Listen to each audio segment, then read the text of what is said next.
Bonjour Isabelle Bourdeau, Florithérapeute et plus. Je suis heureuse de vous retrouver sur ma chaîne. Aujourd'hui, nous allons parler d'une famille, une des plus importantes, quoiqu'elles le sont toutes, parmi les 7 familles que le docteur Bach a mis au point pour sa thérapie. Pardon, c'est l'hypersensibilité face aux autres. On en entend beaucoup parler en ce moment. L'hypersensibilité étant reconnue comme ou une force ou carrément un handicap pour avancer dans notre monde actuel qui est si anxiogène en ce moment. Une personne qui est hypersensible peut être perçue comme une éponge, elle peut réagir elle comme une éponge, c'est-à-dire qu'elle capte tout ce qui se passe autour d'elle à un niveau plus. Et l'hypersensibilité peut rendre très vulnérable une personne, très fragile. Une personne hypersensible peut avoir beaucoup plus d'empathie qu'une autre, donc ressentir tout ce qui se passe autour d'elle, que ce soit l'émotion des personnes qui l'entourent, que ce soit le stress, l'environnement, comme une personne kinesthésiste en fait, qui va capter toutes les énergies vibratoires autour d'elle et en fait, ne pas savoir s'en protéger quelque part. Et vous allez voir qu'avec certaines fleurs, on peut vraiment arranger, renforcer la capacité de cette personne à faire face à son environnement immédiat. En fait, je vous ai fait un petit schéma ici. En fait, la personne hypersensible, elle est là et elle ressent tout ce qui se passe dans le monde environnant, dans tout ce qui l'entoure. Et nous sommes tous sujets et plus ou moins sensibles à des degrés différents, des degrés vibratoires différents par rapport à ce qui se passe dans nos vies actuellement. Ça peut être le stress au travail, dans la famille, par rapport aux cris, par rapport au bruit, par rapport aux ambiances, par rapport aux personnes, à la maladie, à la blessure, par rapport, elle peut être beaucoup plus hypersensible parce qu'elle a un passé difficile, des difficultés rencontrées, elle a pu être malade, elle a pu être voilà, anéantie, déprimée, donc la fatigue, la pollution, l'environnement aussi toxique peut rendre une personne beaucoup plus hypersensible qu'une autre. Donc nous allons explorer les 4 fleurs que le docteur Bach a mis au point par rapport à cette famille d'hypersensibilité face aux autres. Et c'est vrai qu'en prendre conscience, c'est déjà un pas énorme parce que du coup, on peut mettre en face un processus de réparation, de consolidation et de protection surtout. On parle beaucoup de protection dans cette famille d'hypersensibilité face aux autres. Donc on va commencer par Agrimonie. Alors Agrimonie, c'est cette fleur jaune. C'est l'aigre moine en français. C'est la fleur de la sincérité. Alors, il y a beaucoup de personnes, c'est une fleur de type, c'est une fleur de comportement. Il y a beaucoup de personnes qui fonctionnent comme des aigres moines, hein, c'est-à-dire qu'elles ont mis en place un système pour se protéger d'autrui. C'est-à-dire qu'elles cachent derrière un masque jovial tous leurs soucis. C'est la personne qui dit tout va bien, tout va toujours très bien, et qui en fait, pourquoi on l'appelle la fleur de la sincérité, c'est que elle se leurre, elle se trompe, elle n'assume pas. Si vous voulez, quelqu'un qui est de fleur type aigre-moine, c'est quelqu'un qui va cacher tous ses soucis, toutes ses souffrances derrière un masque, quelque chose, une espèce de carapace qu'on montre aux autres. Et ça fausse les rapports, parce qu'une personne qui fonctionne comme ça, elle évite les conflits, elle n'aime pas les conflits, elle ne sait pas aller au devant, elle ne sait pas aller au clash. C'est une personne qui va tenter de dissimuler ses soucis et son inquiétude derrière un masque de gaieté ou de jovialité. Et ce qui fait que la relation peut buter à un moment donné parce que la personne n'est pas elle-même en fait. En fait, c'est la fleur aussi des clowns tristes, vous voyez, ceux qui font marrer tout le monde, là, qui font des blagues, etc. Mais qui souvent, quand ils sont seuls, sont très seuls. Et à ce moment-là, ils vivent leur souffrance caché, tout seul la nuit. C'est une des fleurs qu'on peut donner pour le sommeil d'ailleurs, qui agit bien pour l'endormissement, pour lâcher les tourments qu'on peut avoir la nuit.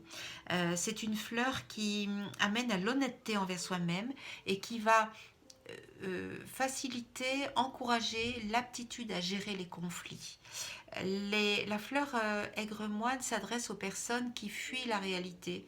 Donc souvent, ce sont des personnes qui ont des addictions, qui peuvent aller dans des dérives comme, ça peut être comme le chocolat. C'est une chose que je connais bien personnellement. Quand on est on a un petit peu une attitude de commercial, hein, d'avoir le sourire, d'essayer de...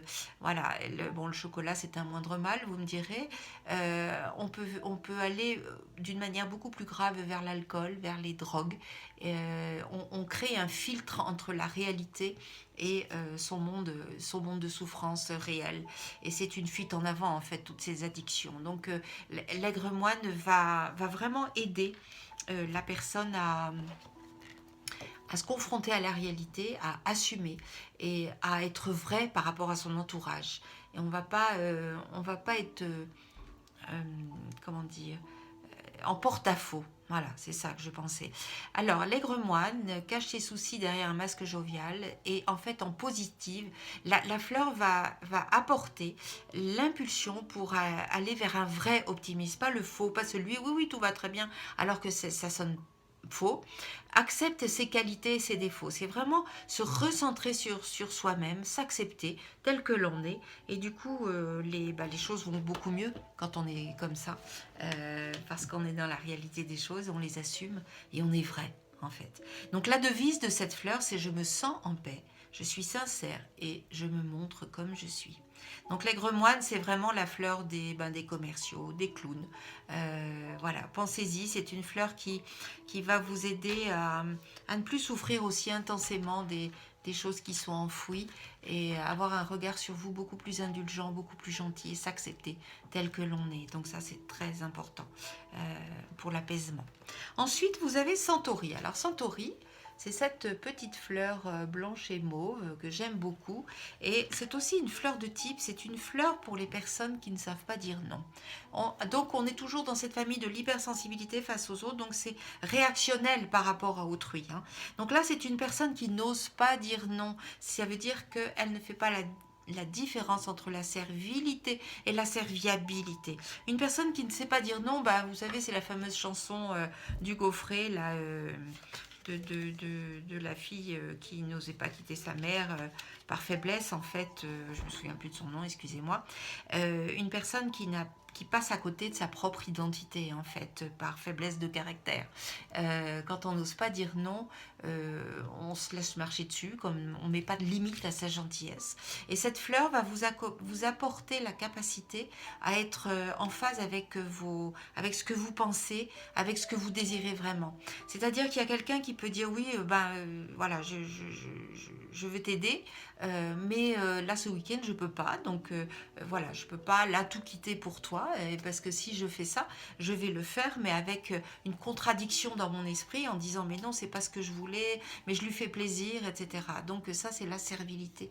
En fait, c'est une personne centauri, ça veut pas dire qu'elle va dire oui à tout le monde ou non à tout le monde, c'est simplement elle va choisir à qui, quand, comment elle va être altruiste et donner à l'autre, en fait, en pensant d'abord à elle, hein, d'abord à son bien-être et pour atteindre la sérénité. Si vous voulez, la centauri, c'est la petite centaurée, la fleur de la serviabilité. De la servilité à la serviabilité, incapacité à dire non, faiblesse de caractère, réaction exagérée face au désir d'autrui. Et en positif, cette fleur va vous apporter cette impulsion d'avoir une capacité d'autodétermination et force de caractère. Alors, c'est une fleur qui va s'adresser aux personnes qui sont dans un état de grande fragilité, peut-être même de maladie, si vous voulez, juste pour aller s'affirmer, s'ancrer beaucoup plus. Donc, ça parle pas mal au chakra racine, hein. Être, je suis, dire je suis, non, je me laisse pas faire et j'y vais. Vous savez, l'enfant qui se laisse faire à la récréation, qui se laisse bouffer en fait, ou une petite sœur, un petit frère, enfin dans une fratrie, ça peut être quelque chose de très de très possible. Dans un couple aussi, vous avez souvent quelqu'un, l'un des deux qui a une personnalité très forte et l'autre qui est soumis et qui dit oui, oui, qui dit amen à tout. C'est pas bon, c'est déséquilibrant dans la relation. Donc voilà, cette fleur centaurée va vraiment vous aider avec les devises que je vais vous lire. Je maintiens ma position, je suis telle que je suis et je peux ce que je veux. Vous voyez qu'on va vraiment, par rapport à l'entourage, développer la volonté d'être et d'être comme on est, hein. Et il n'y a que vous qui savez ce qui est bon pour vous, il n'y a que vous qui pouvez décider pour vous-même et ça va développer votre esprit de décision, capacité de décision bien sûr, et votre libre arbitre.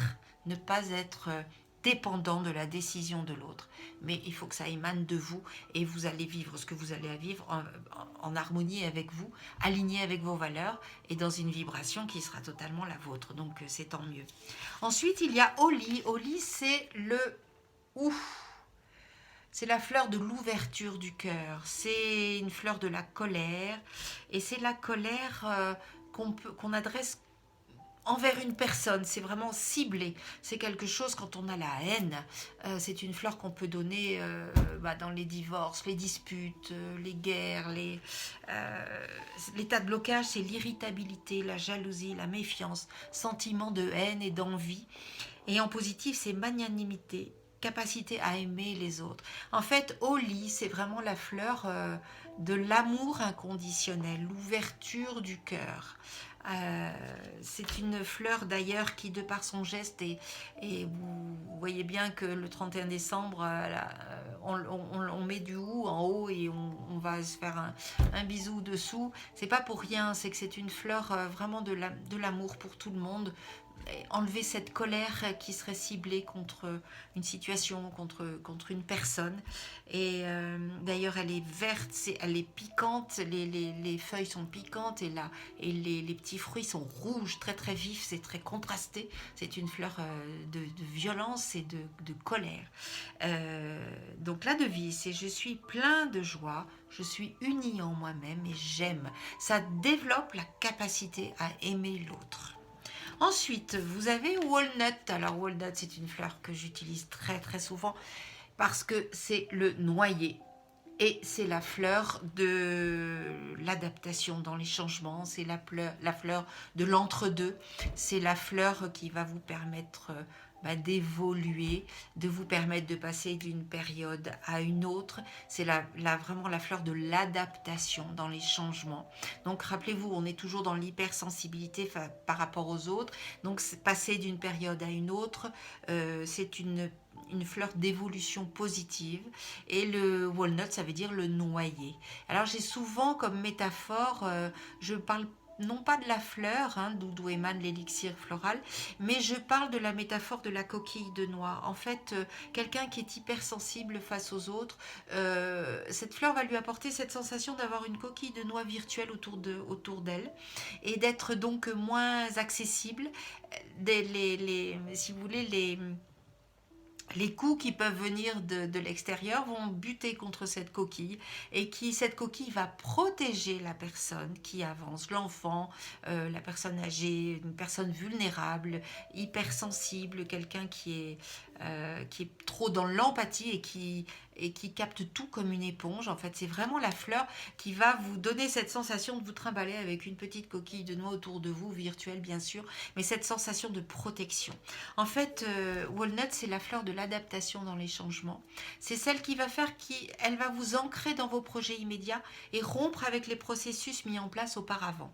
Donc c'est aussi une fleur quand quelqu'un déménage, quand un enfant change de classe, change de maîtresse, quand après un deuil, c'est aussi la fleur qui peut vous aider à rentrer, à changer de saison. Une personne qui va en maison de retraite, il va falloir qu'elle retrouve ses marques plus facilement. Voilà, tout ce qui amène au changement. La fleur walnut est très très puissante, efficace. Et en fait, la vie est faite pleine d'imprévus. Donc on doit s'adapter tout le temps à ce qui peut vous arriver de droite et de gauche. Et c'est vraiment la fleur qui va vous aider à trouver votre assise, votre place plus facilement. Quelqu'un par exemple qui arrête de fumer, il y a la gestuelle de la cigarette et c'est souvent un frein au fait d'arrêter cette habitude. Et ben, la fleur walnut va vous déshabituer de ces processus qui ont été mis avec la gestuelle de la cigarette. C'est une personne qui peut aussi vous permettre par exemple avec un régime alimentaire de changer. Après un deuil, il faut s'habituer à un nouvel environnement, à démarrer autre chose. Et la fleur de walnut est vraiment très très efficace pour ça. Je vais vous lire la devise de cette fleur, ou les devises. C'est: je suis sûre de moi-même, je reste fidèle à moi-même et je poursuis mon propre chemin. Vous voyez que c'est vraiment la fleur qui va vous ancrer dans le changement et vous permettre d'avancer, même si tout l'environnement autour est changeant, évolutif. Et c'est vraiment la fleur qui va vous permettre voilà, d'avancer facilement dans le futur. Je vais faire une deuxième vidéo par rapport à l'hypersensibilité et le besoin de protection avec les élixirs d'Eva, donc ça sera juste celle d'après. Je vous remercie de votre écoute. Cette famille d'hypersensibilité est pour moi très très importante.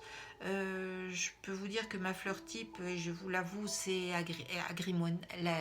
Agrimony, pardon, j'en bafouille. Et c'est la fleur qui m'a vraiment aidée à m'assumer, à affronter mes souffrances cachées et à être vraie. C'est ce que je suis avec vous aujourd'hui et je vous remercie de votre écoute et à très très bientôt. À bientôt.